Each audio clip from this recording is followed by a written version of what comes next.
What a great honor to be able to introduce for the first time ever anywhere the 45th President of the United States of America, Donald J. Trump.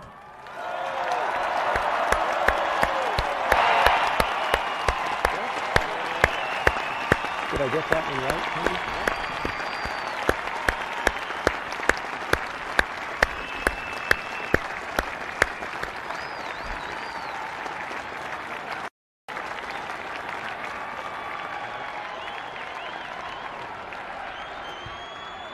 Chief Justice Roberts, President Carter, President Clinton, President Bush, President Obama, fellow Americans, and people of the world, thank you.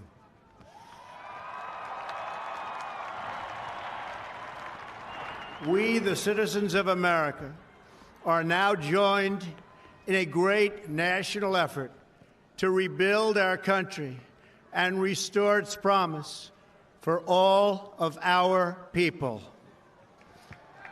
Together, we will determine the course of America and the world for many, many years to come. We will face challenges. We will confront hardships, but we will get the job done. Every 4 years, we gather on these steps to carry out the orderly and peaceful transfer of power. And we are grateful to President Obama and First Lady Michelle Obama for their gracious aid throughout this transition. They have been magnificent. Thank you.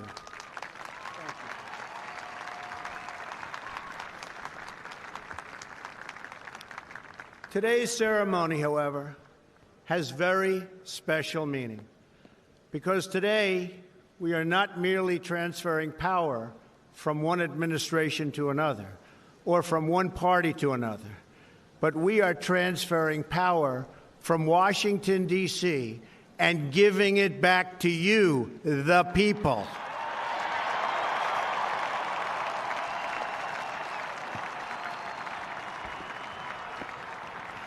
For too long, a small group in our nation's capital has reaped the rewards of government while the people have borne the cost.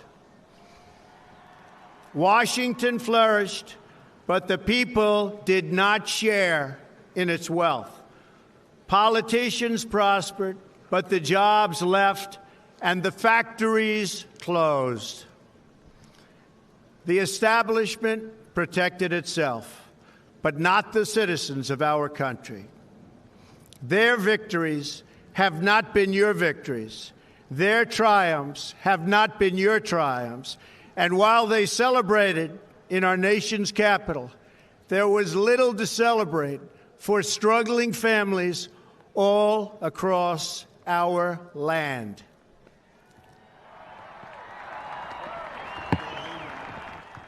That all changes starting right here and right now, because this moment is your moment. It belongs to you.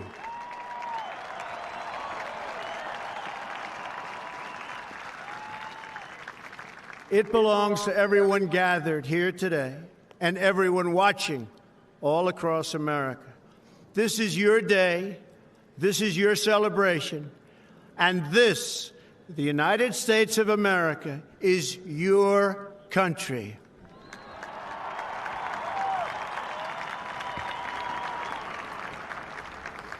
What truly matters is not which party controls our government, but whether our government is controlled by the people. January 20th, 2017 will be remembered as the day the people became the rulers of this nation again.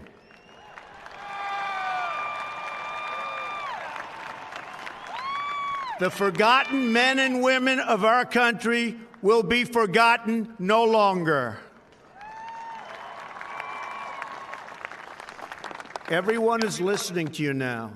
You came by the tens of millions to become part of a historic movement the likes of which the world has never seen before.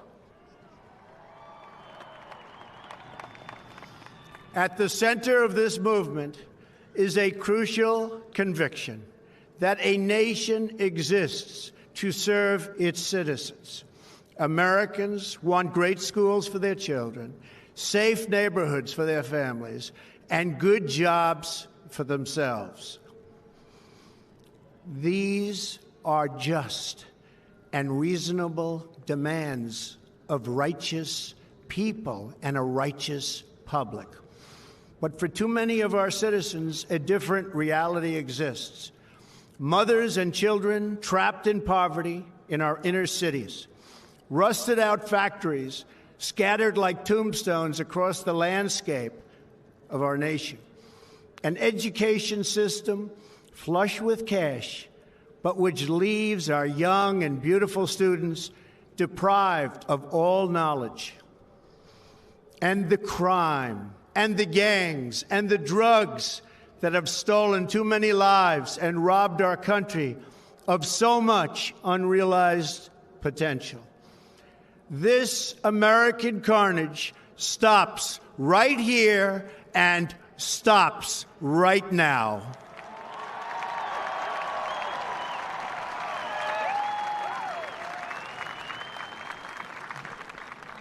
We are one nation, and their pain is our pain. Their dreams are our dreams, and their success will be our success. We share one heart, one home, and one glorious destiny. The oath of office I take today is an oath of allegiance to all Americans.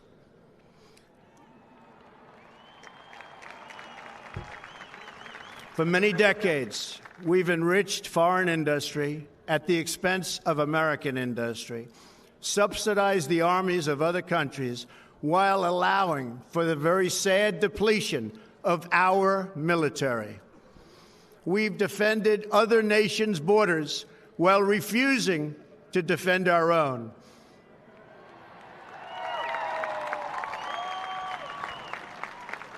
And spent trillions and trillions of dollars overseas while America's infrastructure has fallen into disrepair and decay.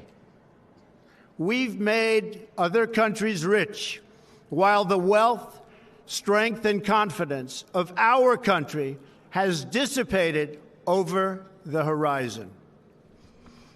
One by one, the factories shuttered and left our shores, with not even a thought about the millions and millions of American workers that were left behind.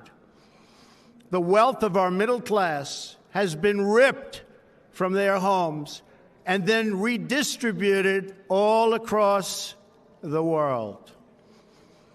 But that is the past, and now we are looking only to the future.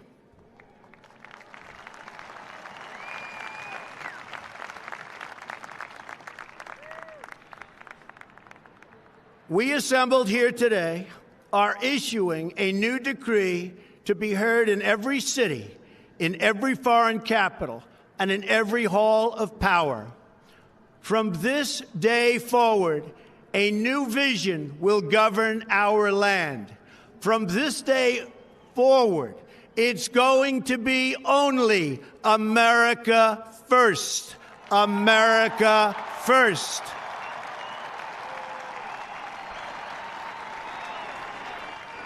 Every decision on trade, on taxes, on immigration, on foreign affairs will be made to benefit American workers and American families. We must protect our borders from the ravages of other countries making our products, stealing our companies, and destroying our jobs.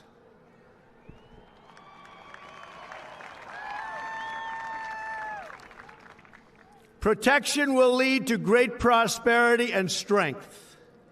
I will fight for you with every breath in my body, and I will never, ever let you down.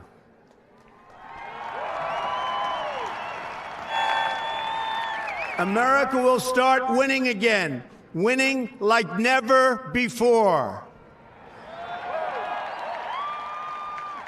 We will bring back our jobs. We will bring back our borders. We will bring back our wealth. And we will bring back our dreams.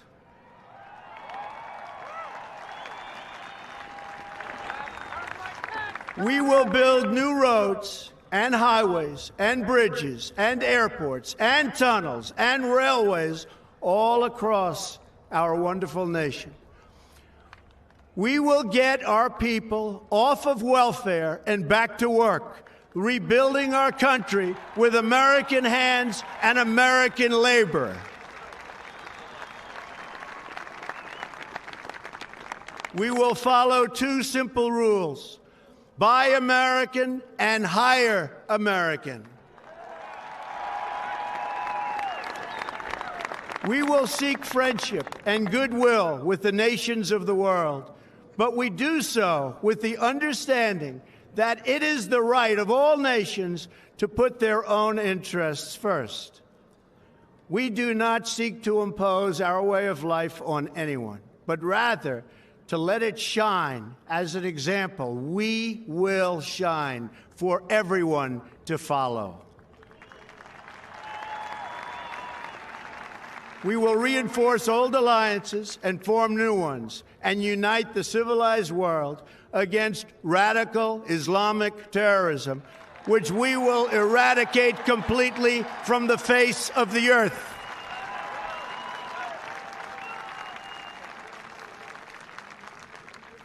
At the bedrock of our politics will be a total allegiance to the United States of America.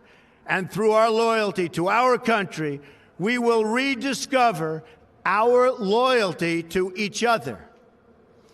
When you open your heart to patriotism, there is no room for prejudice.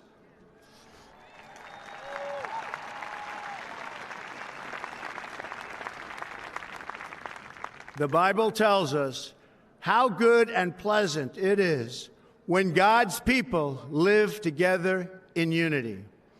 We must speak our minds openly, debate our disagreements honestly, but always pursue solidarity. When America is united, America is totally unstoppable.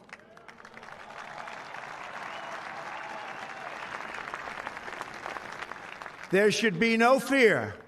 We are protected, and we will always be protected. We will be protected by the great men and women of our military and law enforcement. And most importantly,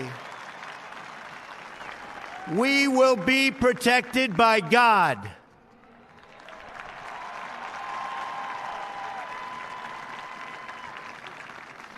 Finally, we must think big and dream even bigger. In America, we understand that a nation is only living as long as it is striving. We will no longer accept politicians who are all talk and no action, constantly complaining but never doing anything about it.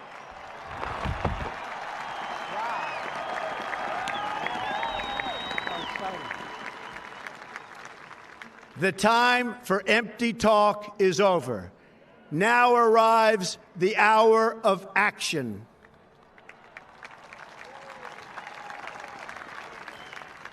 Do not allow anyone to tell you that it cannot be done. No challenge can match the heart and fight and spirit of America. We will not fail. Our country will thrive and prosper again. We stand at the birth of a new millennium, ready to unlock the mysteries of space, to free the earth from the miseries of disease, and to harness the energies, industries, and technologies of tomorrow. A new national pride will stir our souls, lift our sights, and heal our divisions. It's time to remember that old wisdom our soldiers will never forget, that whether we are black or brown or white, We all bleed the same red blood of patriots.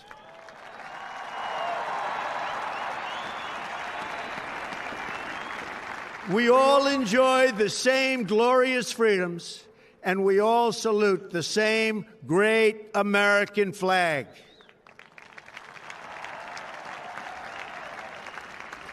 And whether a child is born in the urban sprawl of Detroit or the windswept plains of Nebraska, they look up at the same night sky, they fill their heart with the same dreams, and they are infused with the breath of life by the same almighty Creator.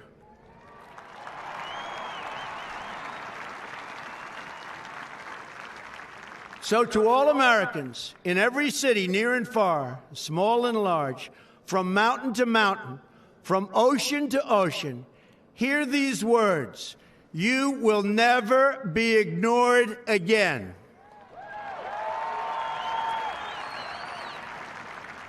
Your voice, your hopes, and your dreams will define our American destiny. And your courage and goodness and love will forever guide us along the way. Together, we will make America strong again. We will make America wealthy again.